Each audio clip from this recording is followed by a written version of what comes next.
One Story 19. O Tabernáculo e o Bezerro de Ouro. Éxodo 25-40. O Deus que chamou seu povo para o deserto fez com eles uma aliança de sangue no Monte Sinai. Adorem o Senhor, o seu Deus, e Ele abençoará o seu pão e a sua água. Tirarei de vocês as enfermidades. Essas palavras soam como uma aliança de duas vias. Mas mesmo essa aliança da lei, feita no Sinai, é, no fim das contas, uma aliança de graça.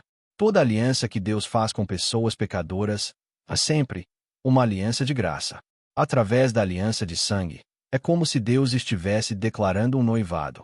Depois, para preparar o casamento, Ele entrega os votos matrimoniais, os 10 mandamentos, e agora chama Moisés ao monte para dar as instruções sobre a casa do casamento, o tabernáculo. Moisés permanece no monte por 40 dias e 40 noites.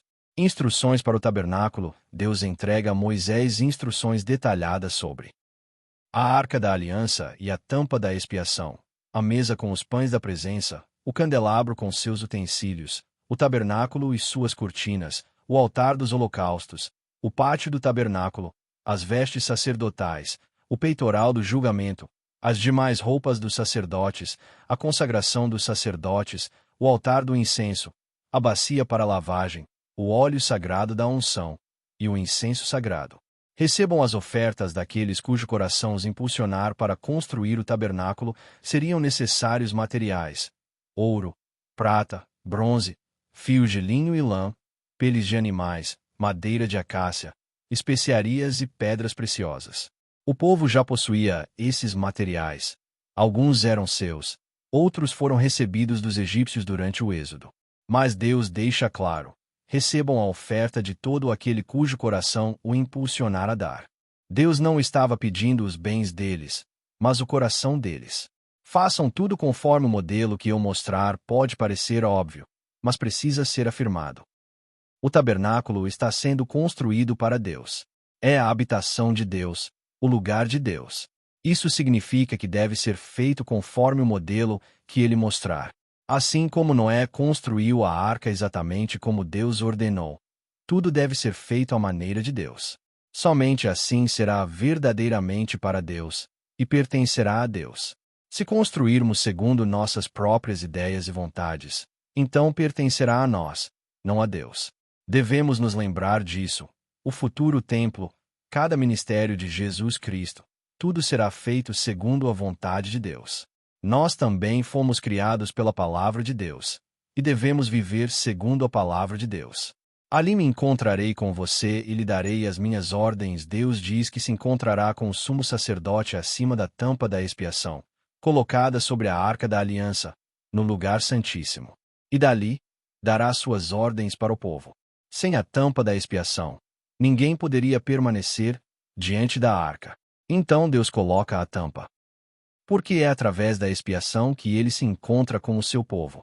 Através da verdadeira e definitiva expiação que está por vir, Jesus Cristo, nós poderemos nos encontrar com Deus.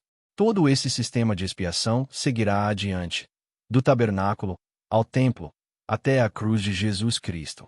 Mantenham as lâmpadas acesas do entardecer até amanhã.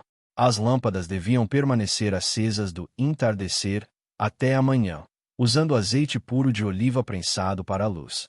Arão e seus filhos deveriam cuidar das lâmpadas diante do Senhor continuamente. Esse azeite puro de oliva, sem mistura de mais nada, representa o óleo do Espírito Santo.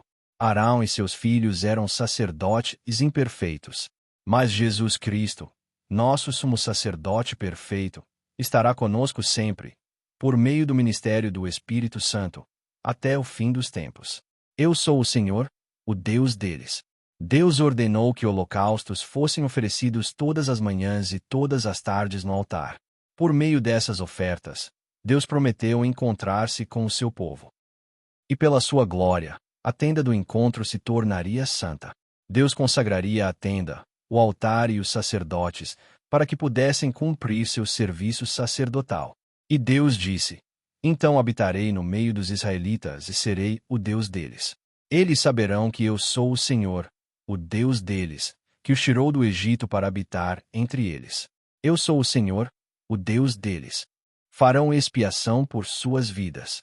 Deus disse a Moisés que fizesse o recenseamento de todos os homens israelitas com 20 anos ou mais, e cada um deveria entregar meio ciclo como resgate por sua vida. Isso era para evitar pragas entre eles e deveria ser usado para o serviço da tenda do encontro. Os ricos não deveriam dar mais, nem os pobres deveriam dar menos. Ninguém podia pagar em nome de outro. Cheios do Espírito de Deus. Para a construção do tabernáculo, Deus escolheu Bezalel da tribo de Judá e Aholiabe da tribo de Dan. Deus os encheu com o Espírito de Deus, com sabedoria, entendimento, conhecimento e todo tipo de habilidade, para que pudessem realizar toda a obra que ele ordenou. Essa habilidade não veio deles mesmos. O ser humano tem a tendência de idolatrar aquilo que pode ver. E quando esses homens criam algo, as pessoas tendem a glorificar os artesãos. Mas devemos deixar isso claro. Foi Deus quem lhes deu sabedoria, entendimento, conhecimento, habilidades e capacidade. Somente pelo Espírito de Deus eles foram capazes de realizar tal obra. Sem o Espírito, nada poderiam fazer. Devem guardar os meus sábados. Deus designou um dia da semana e ordenou que fosse guardado como santo. Ele fez disso um sinal entre ele e o seu povo. Quem o profanasse ou trabalhasse nesse dia deveria ser morto. Até acender fogo em casa era proibido. Guardar o sábado era uma aliança perpétua, um sinal eterno. Separar um dia por semana não era algo pequeno. Para Israel, o sábado era o sábado. Depois da ressurreição de Jesus Cristo, tornou-se o dia do Senhor. Mas o mais importante é que o dia designado por Deus deve ser guardado como o dia de Deus. Isso significa alinhar-se ao calendário de Deus.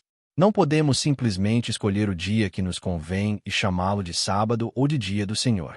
No Egito e em Canaã, os reis humanos ou os que tinham poder agiam como senhores. Mas para o povo de Deus, Deus deve ser o Senhor.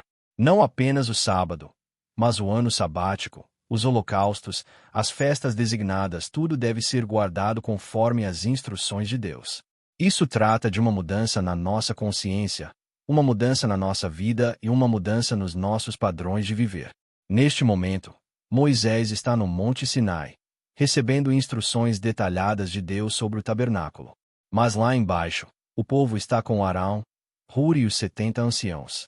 Deus está dando instruções sobre o lugar onde se encontrará com seu povo, o tabernáculo, e sobre as 2 tábuas de pedra dos 10 mandamentos. Enquanto Deus cuidadosamente, amorosamente, revela esses detalhes, lá embaixo, o povo está voltando o coração para outra direção, cometendo adultério espiritual. Enquanto Deus revela o seu amor, detalhe por detalhe, o povo está fazendo algo completamente diferente, com um coração completamente diferente. Moisés não desce da montanha. A Escritura diz que ele ficou lá por 40 dias. Mas o povo, ao pé da montanha, não conseguiu esperar tanto tempo. Então dizem a Arão: venha, faça para nós deuses que nos conduzam. Quanto a esse Moisés, que nos tirou do Egito, não sabemos o que lhe aconteceu. Precisamos ouvir com atenção o que eles estão dizendo. Primeiro, dizem: faça para nós deuses. O foco ainda está neles mesmos. Deus ainda não está no centro.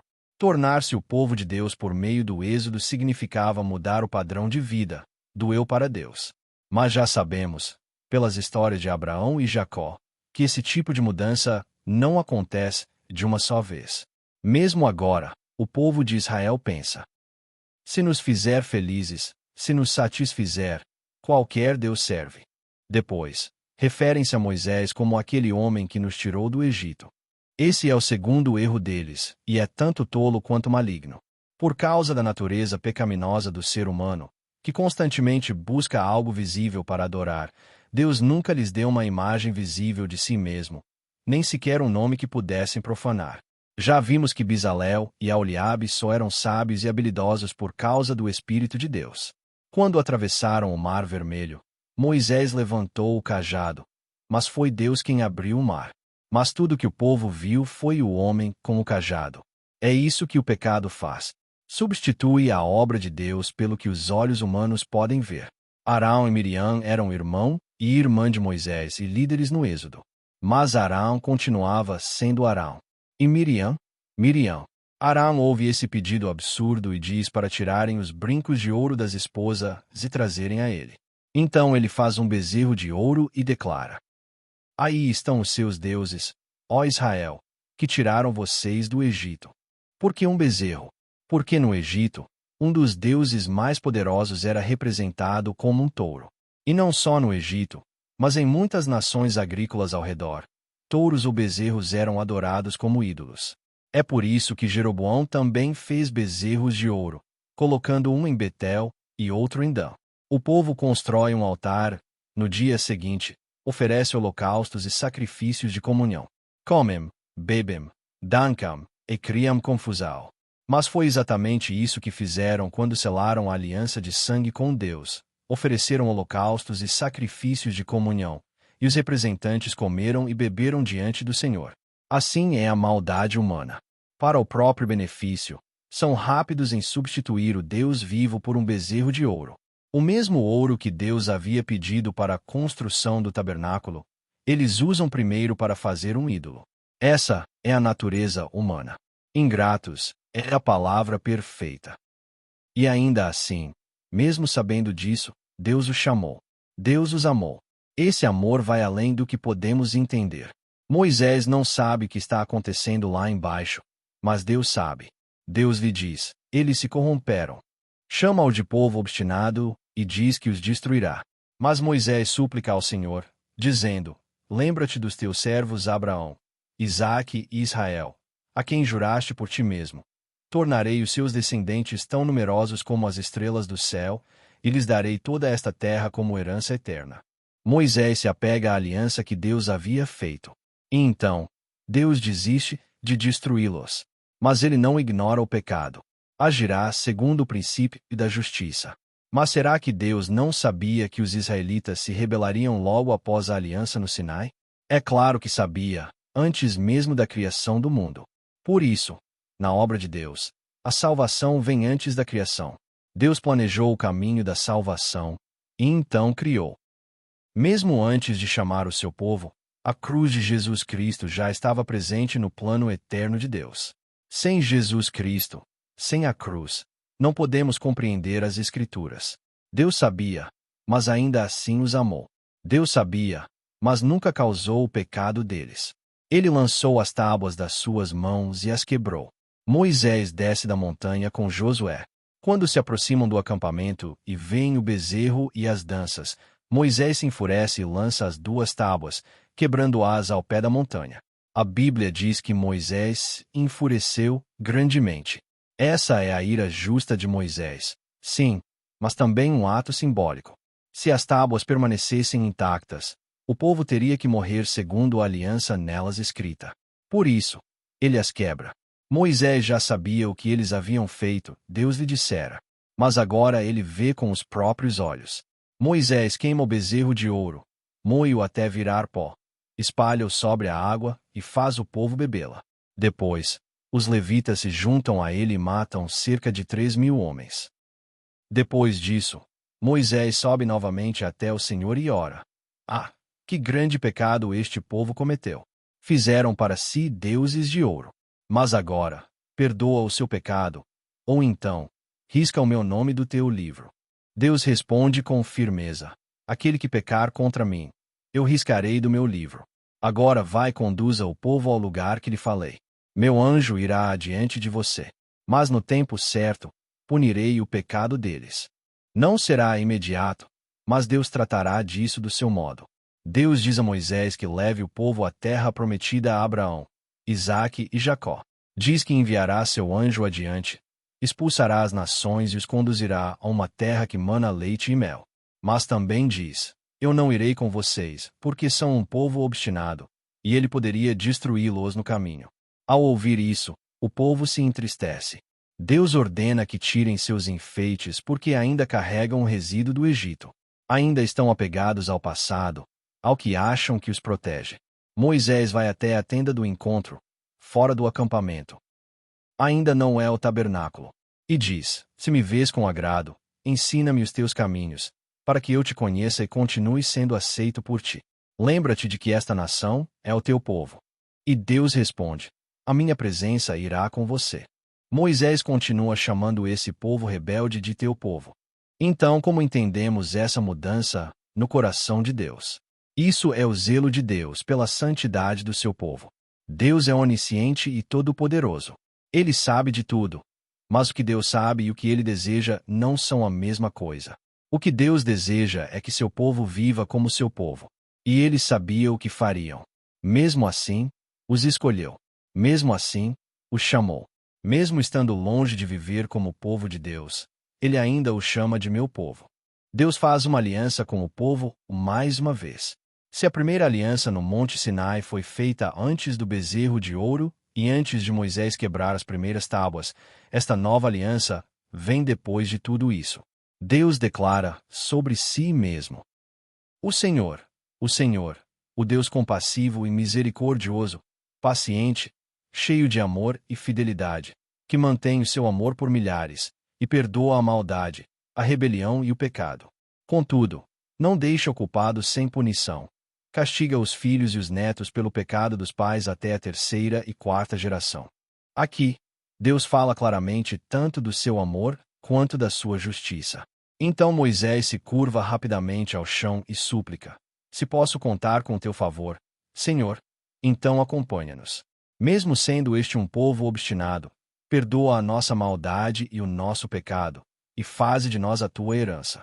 Moisés está se apegando somente à misericórdia de Deus. Então Deus diz: estou fazendo uma aliança com você. Diante de todo o seu povo farei maravilhas jamais realizadas em nenhuma nação do mundo inteiro. E ele ordena: obedeça ao que hoje lhe ordeno. Ele os adverte a não fazer aliança com os povos de Canaã, pois isso se tornará uma armadilha para eles. Pelo contrário, devem derrubar os altares, destruir as colunas sagradas, cortar os postes sagrados de Azerá e nunca se curvar aos seus deuses ou casar-se com eles. Deus é um Deus zeloso. Em resumo, Deus está chamando seu povo para viver de acordo com a sua lei. Esse é o amor indescritível de Deus por seu povo. 3 vezes por ano todos os homens devem comparecer diante do Senhor. Deus os lembra mais uma vez de guardar as 3 festas que já havia mencionado: a festa dos pães sem fermento, a festa das semanas e a festa da colheita. Por meio dessas festas, todos os homens deviam comparecer diante do Senhor 3 vezes ao ano. Falaremos mais sobre essas festas em One Story 22, mas o mais importante é que, por meio dessas celebrações, eles devem se lembrar de Deus e enxergar Cristo. Devem se lembrar do que Deus fez e de quem Ele é. Depois, Deus ordena novamente a Moisés que escreva essas palavras. E Moisés desce com as palavras da aliança, os 10 mandamentos, e transmite ao povo tudo o que o Senhor havia falado. Agora, depois de toda a batalha espiritual, é hora de começar a construir o tabernáculo. Antes, tudo era instrução. Agora, começam a construir segundo essas instruções. O tabernáculo é construído. Primeiro, reúnem-se os materiais. As ofertas vêm daqueles que têm coração disposto, daqueles que têm sabedoria no coração, e daqueles cujos corações se moveram e que deram de boa vontade. Deus não deseja ofertas forçadas ou relutantes. Ele ama quem dá com alegria. E as ofertas voluntárias para o tabernáculo foram tantas que precisaram ser interrompidas. Deus chamou Bezalel da tribo de Judá e Aholiabe da tribo de Dão. Encheu-os com o Espírito de Deus, com sabedoria, entendimento e conhecimento, para que realizassem toda a obra necessária. Mas não foram apenas eles. Deus também deu sabedoria e habilidade a outros cujos nomes não conhecemos. Então devemos nos lembrar. Deus usa tanto os obreiros conhecidos quanto os obreiros ocultos. De acordo com o mandamento de Deus, o tabernáculo e suas cortinas são construídos primeiro. Depois, no lugar santíssimo, a arca da aliança e a tampa da expiação. No lugar santo, a mesa dos pães da presença, o candelabro e o altar do incenso. Depois, o altar do holocaustos, a bacia para lavagem e o pátio do tabernáculo. Em seguida, são feitas as vestes sacerdotais, o colete sacerdotal, o peitoral de decisões e as demais vestes dos sacerdotes. E as Escrituras dizem: Assim foi concluído todo o trabalho do tabernáculo, a tenda do encontro. Os israelitas fizeram tudo como o Senhor havia ordenado a Moisés. E quando Moisés viu que tudo havia sido feito exatamente como o Senhor havia ordenado, ele os abençoou. O tabernáculo é montado exatamente conforme o Senhor ordenou, e o trabalho é concluído. Tudo é organizado conforme a ordem de Deus. Então Deus manda Moisés ungir o tabernáculo e tudo que há dentro dele com o óleo da unção. Isso consagrará todos os utensílios e os tornará santos. Depois disso, Arão e seus filhos devem ser lavados, vestidos com suas vestes sagradas, ungidos e consagrados para que possam servir no sacerdócio. A glória do Senhor enche o tabernáculo. Quando o tabernáculo é concluído, exatamente como o Senhor ordenou, a nuvem o cobre, e a glória do Senhor enche o tabernáculo. A partir daquele momento, sempre que a nuvem se levantava de sobre o tabernáculo, os israelitas partiam. Mas se a nuvem não se levantava, eles permaneciam onde estavam até o dia em que ela se levantasse. Em todas as suas jornadas, a nuvem do Senhor estava sobre o tabernáculo de dia, e fogo estava na nuvem à noite, à vista de toda a casa de Israel. O tabernáculo é o lugar onde Deus se encontra com seu povo. E a única maneira de Deus se encontrar com seu povo é por meio de Jesus Cristo. Portanto, o tabernáculo é a imagem visível de Jesus Cristo no Antigo Testamento. Continuaremos a ver como o tabernáculo aponta para Jesus Cristo. A história do amor de Deus, revelada por meio do tabernáculo, continua.